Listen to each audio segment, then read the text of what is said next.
Leadership is a quality, is a character trait that can be embodied by anyone from a young child. My 5-year-old Tom could have a lot of leadership traits at a young age. It's something that is innate. It's something you can definitely see, something groom, something you can sharpen. Management is a particular skill and a role that I feel like you have to learn, because management is more about getting things done. It's about organizing teams. And leadership is about painting a picture that is so vivid and attractive that people will be motivated to pursue. Program maintenance is an entropy increasing process, and even its most skillful execution only delays the subsidence of the system into unfixable obsolescence. Frederick P. Brooks, The Mythical Man-Month, Essays on Software Engineering, 1975. Simply put, all this means is once you build a software and keep making changes to it, its quality will degrade, and eventually it will degrade to a point where it becomes unusable.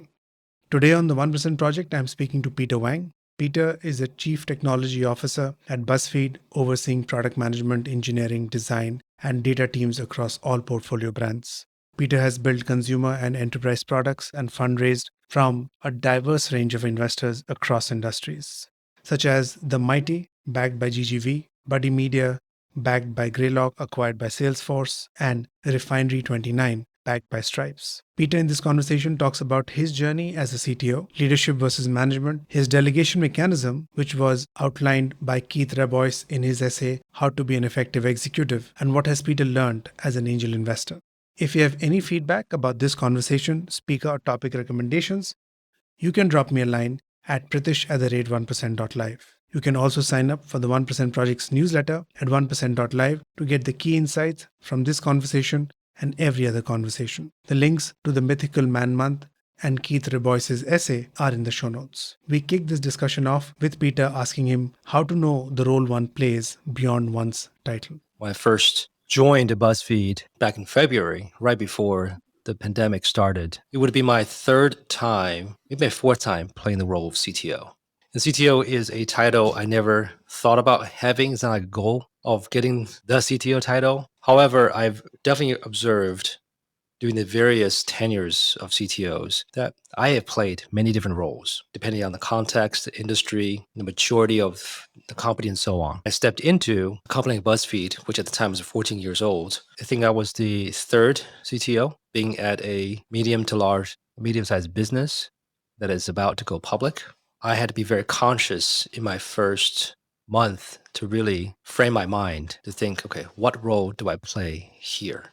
And the role I play is also cross-functional. It's not just particular running one single function engineering. It's a cross-disciplinary role, running engineering, product, design, data, and a team we call product specialist. And that in that cross-functional role, supporting a portfolio of brands is also different than supporting a single product, like a single app or a single SaaS product.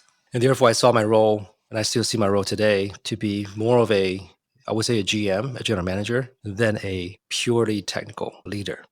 However, it would be a GM whose toolkit are primarily coming from the world of product management, which is focusing on what is the right thing to do, user experience, and technology, to say, how can I use this set of toolkit to enable the business, to amplify the business? And that would have been very different. A few years ago, I was a CTO at a startup. Seriously, you can imagine, seed round, very small group of people. And the role I played was 0 to 1. How do I get started? How do I prototype something? How do I go out there, speak to the customers directly, both end users and actually paying customers at the same time on the commercial side, and then creating something from nothing. So it's very different versus managing a large team across disciplinaries and how to optimize. And also in a culture that's already existed before me at BuzzFeed, at a startup, I'm actually trying to figure out what is the culture here? Who are the first 5 people I'm going to hire? And so on. Very different roles. And I think that's just very important, not only for person in my role, but any person who's stepping into any level of role, to think about it. If you're an intern, simply suggest the type of contract you have with the company. If you're a software engineer, you simply suggest the function of the role. But you can imagine, define that role by the product you're working on, define that role by the users who are using your product, define the role by the maturity of the business, and also by the team surrounding you in order for you to ramp up faster. Leadership versus management. Is there a difference?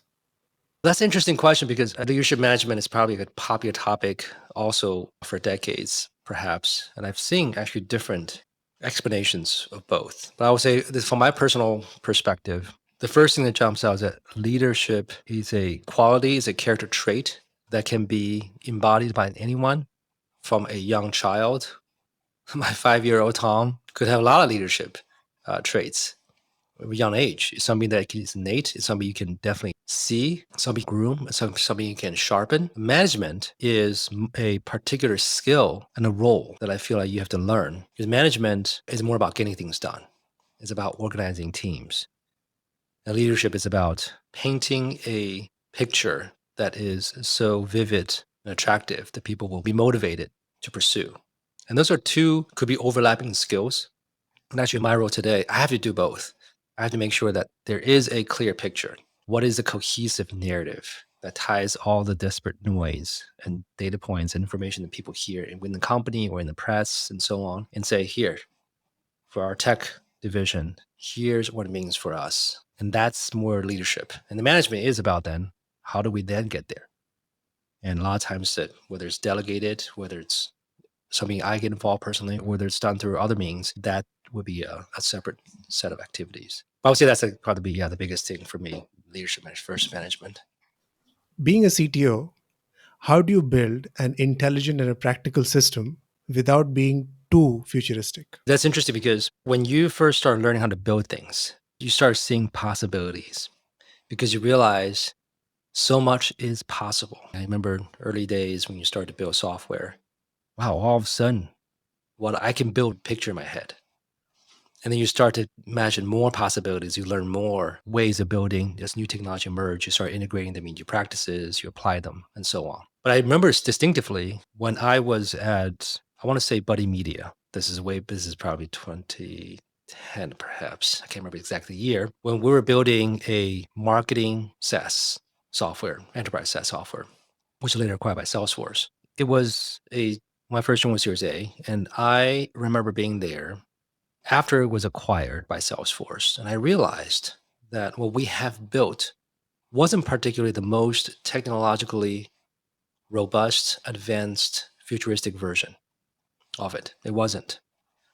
But it was a combination of the right set of capabilities slash features that the clients need, combined with the right marketing. In this case, I think Buddy Media specifically did a really good job of making marketing software not as boring, but actually connecting to emotion in their advertising slogans or everybody needs a buddy. I still remember that slogan, right? Everyone needs a buddy. And that was like a social world, social 1.0 world. And also, of course, that world was much more hopeful because of the emergence of social 1.0. But marketing can be very dry when it comes to like software enterprise SaaS. I remember they commissioned artists to draw out what it means to have connections. I remember they did events. University, they did Buddy Media University to bring people back together, clients to learn from one another, not just about here are the features, but actually how do we actually connect? How do we leveraging social differently? And that combination of all was what made the company successful. And that really made a big impression on me. And ever since then, going forward here as well at Buzzfeed, we are a very quote unquote forever forward company. But in the meantime, we're also very pragmatic. I think pragmatism in this case is so important. And especially as a public company, you have to be quite disciplined. Where do you invest? How much do you invest? What is the time horizon with which you have assumed, and how do you measure your progress? And what are moonshots and what are actually optimizations, incremental optimizations? And that pragmatic approach combined with an ambition and the constraints becomes the constraints and the goals with which we operate.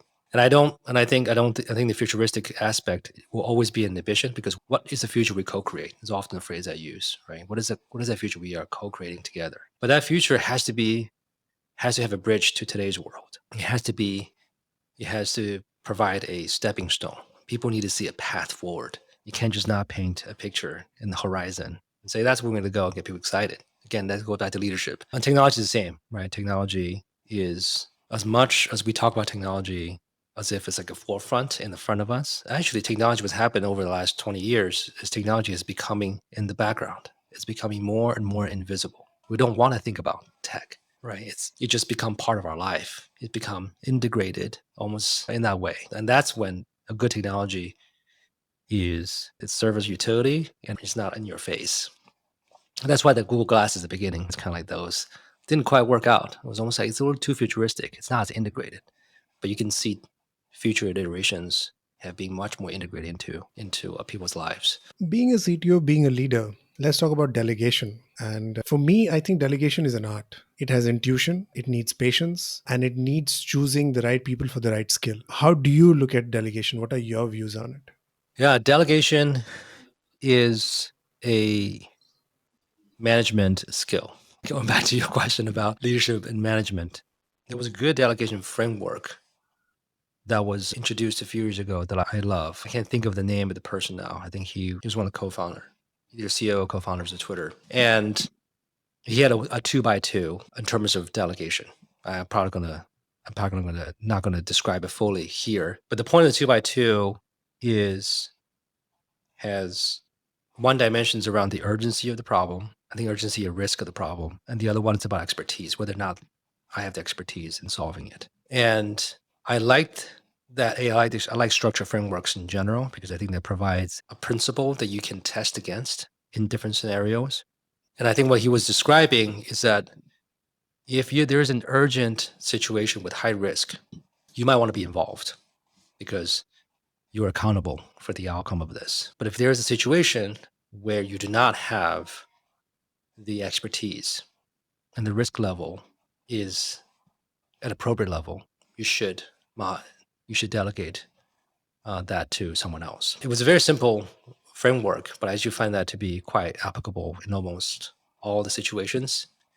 And of course, here at Buzzfeed, a team of say more than 200 people, about 16 teams across multiple brands, I delegate majority of decisions. But I think when the delegation comes in a large team, you still need to have specific frameworks that people agree on.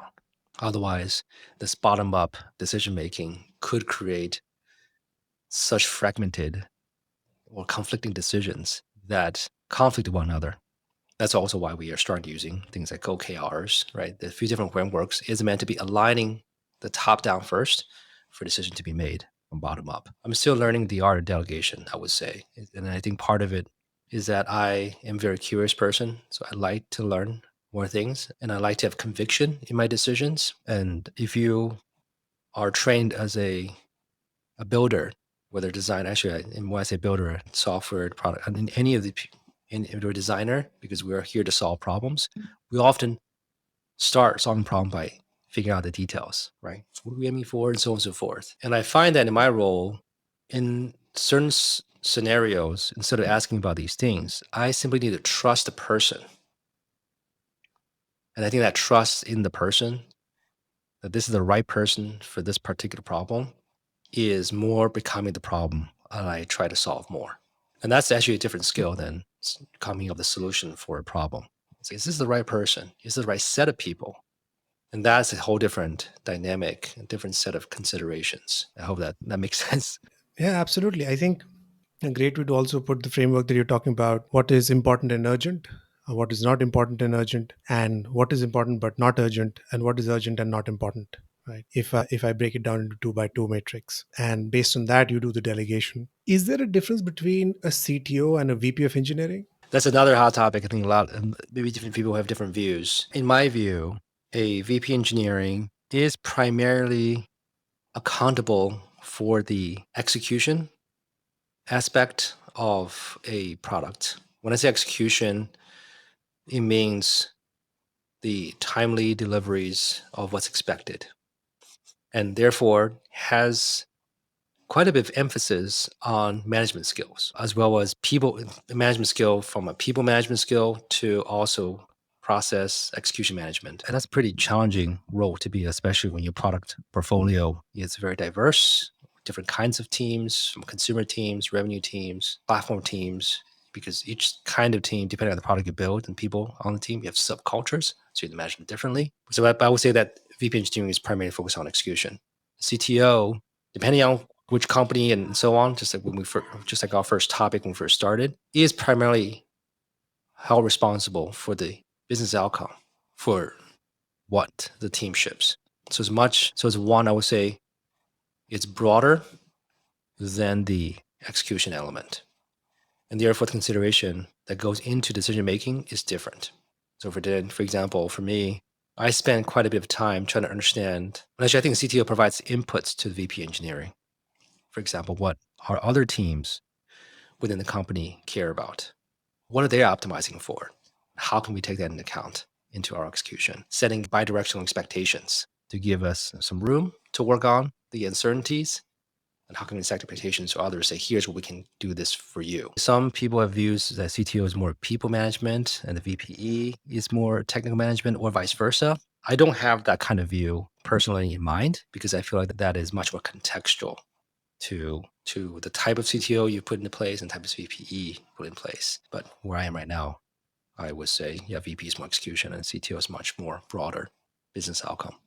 Have you heard different views on this? Well, the CTO of Amazon, he said the VP of engineering is a human aspect of technology. He is or she is the person who basically manages the people who are actually building technology.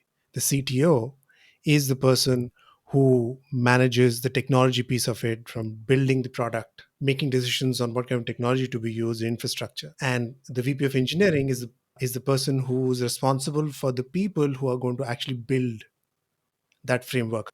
The technical versus the people. Yeah, I'm just differentiating. He's differentiating that the technology aspect from the people aspect. Seems like the difference. He thinks that VP of engineering is a human aspect of technology, and CTO is the actual technology framework, the building blocks that the product is built upon. And one thing interesting also is if you're a CTO who is responsible for engineering specifically, or if you're a CTO that's responsible for cross-functional.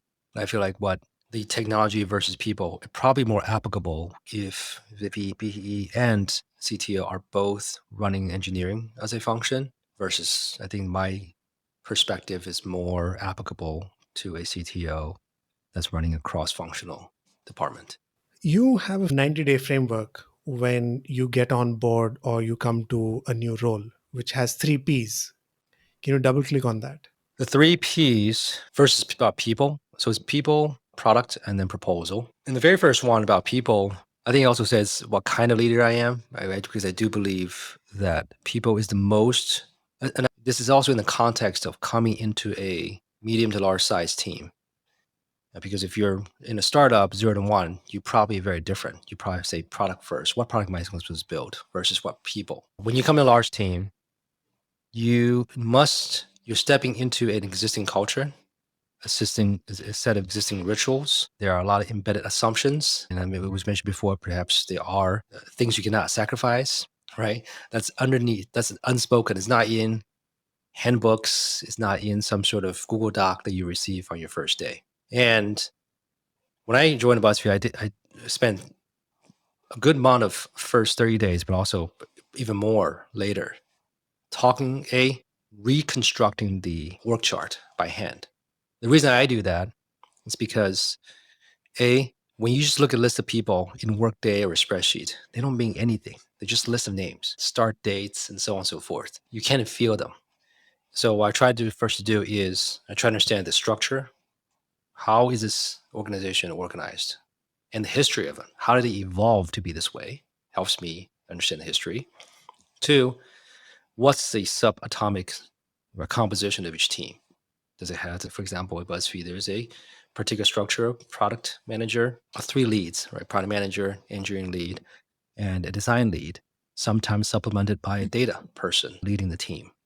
And the next is about the individuals on the team. And that's where the reconstruction, the working chart helped me. And I can say, okay, I either type out the names, Pritish, okay, where's the person located? And in that process, I take a lot of notes about what I observe, what I can see. And therefore, next time I see the name popping up somewhere, I write in the notes of that person. And I keep documents, not in a creepy way, but just more notes, because there's so many people to keep track of and information about them. And that context, and actually what I try to do is I try to meet, some people have goals of meeting 100 people in the first 100 days or 100, 200 days. I didn't have that particular structured goal, but I definitely had opened up office hours to meet them. People, sometimes I reach out to them, sometimes I ask them to reach out to me. And that really helped me because I can actually get to know what their home situation is. And because this was actually in the context of COVID, which is as applicable in 2020 as it is today. I think 2022 right now, people are going through another shift as well because there are more options, right? You could go back to the office if you wanted to. If you want to stay, you could. Some people have finished their moving situation. Some people have new kids in the last year or so. So people definitely is I would say the very most important one for me, number one. And the second one, product, is probably more typical in a way. I need to understand what are the products here. And that can be, what do we consider as part of portfolio? How are the products related to one another? How are they performing so far? What are the metrics being measured? Which teams are responsible? If organizational is a map, the product's another map that overlays on top of it. And that gives me a pretty strong sense of what the strengths, weaknesses, gaps, confusions could be. And that leads to the third P, which is proposal, which is more, what is my perspective after learning about people, after learning about product? And by the way, in product, you also want to learn about the business too. What are the goals? Did we miss last year's goal, last quarter goals? Why did we miss them? What are the root causes? And the proposal could be a very formal one. It could simply be a set of guiding thought. You say, okay, here are the following changes I need to make. It could be here are the things I want to preserve. I think what changes you want to have and what things you want to preserve are equally important in your proposal. And some are internal proposal for myself as notes. Some I'm actually sharing with others. Therefore, they know what I'm pushing for. It has been helpful for me to just think more structurally, so I know why I'm doing in the first 90 days, if you will. Is technology the secret for Buzzfeed's success? Is technology a secret for BuzzFeed success? What's a secret? What's not a secret? What's technology? What's not, right? And what kind of company BuzzFeed is? It's all wrapped up in one. I would say technology is a necessary ingredient for success at BuzzFeed. It's probably in my estimation, the more accurate way of portraying it. And this particular ingredient of technology serves different purpose for different brands and different products we have as well. I'll give you an example. BuzzFeed, I consider more of an entertainment company than a media company. The difference is an entertainment company is a media for me is more about content specific, content put out there. Entertainment company, it means that entertainment is the mission can be in different forms. It could be content we put out there. It could be events put out there. It could be physical products put out there. And Disney is more an entertainment company than a media company. That's a good example. It's like very 3D. It's multifaceted, digital, physical, and so on. And BuzzFeed has, from a content point of view, let's say celebrity content or news content, technology serves the purpose as an enabler to enable writers to produce content in the content management system, in the data management system that we have within BuzzFeed. That's more of an enabler. Technology also serves as an amplifier in the realm of content, which is we distribute our content in the best places where we know engagement. We're optimizing for engagement. It could be on platform, it could be off platform, and that includes analytics, right, to power the distribution. On the flip side, where technology has even further, as an ingredient, further impact would be, say, in the shopping business. Shopping, just any e-commerce business, has a couple of components that technology could be a big differentiator. I would say, what product can you recommend to people? That one, technology is a very important differentiator, because to be able to recommend the right product to people takes a lot more components. For example, you have to collect user behavior in a way that you can process, but also privacy compliant. We have to structure our products that we put in front of people in a way where we keep all the metadata of all the products, retailers, and so forth, to be able to do analysis upon. We also have to design the user experience in a purposeful way so that they all feel seamless, that as we observe user behavior, as users engage with the products, and then we make recommendations. And that takes more work and more technologically important than some other things. I can give another example of quiz, which is similar. Quiz, making a gaming experience, is also much more technologically. Plays a more crucial role there to create a gaming experience that's immersive as well. So anyways, I think there's a very long answer to your question, but hopefully that that paints a accurate picture of where technology really serves a purpose in different contexts. BuzzFeed, given its size and the impact, it has access to a lot of information, and so you get a lot of insights from data. But what data can't do? Oh, that's a great Yes. question. A good friend of mine introduced a book to me called Alchemy, the Dark Art and Curious Science of Creating Magic in Brands, Business, and Life. It's a very long title. However, it's a wonderful book by Roy Sutherland. Right, he was the founder of Ogilvy Agency, and he's a fascinating character. And the reason why this book is so relevant to your question is because he talks about precisely that. There's so much that data cannot do, and then there's a lot that cannot be quantified from data or research, right? Research, which is a input, a method for collecting data. And even though my title is Chief Technology Officer, and one would assume data is a primary decision-making mechanism, for me, I probably lean more on the brand versus data perspective. Probably lean more on the brand because I do think that, or emotion versus data. Because the longer I've lived, and I'm just turning 40, but the longer years go on, I feel like emotion has so much more decision-making power than we even understand.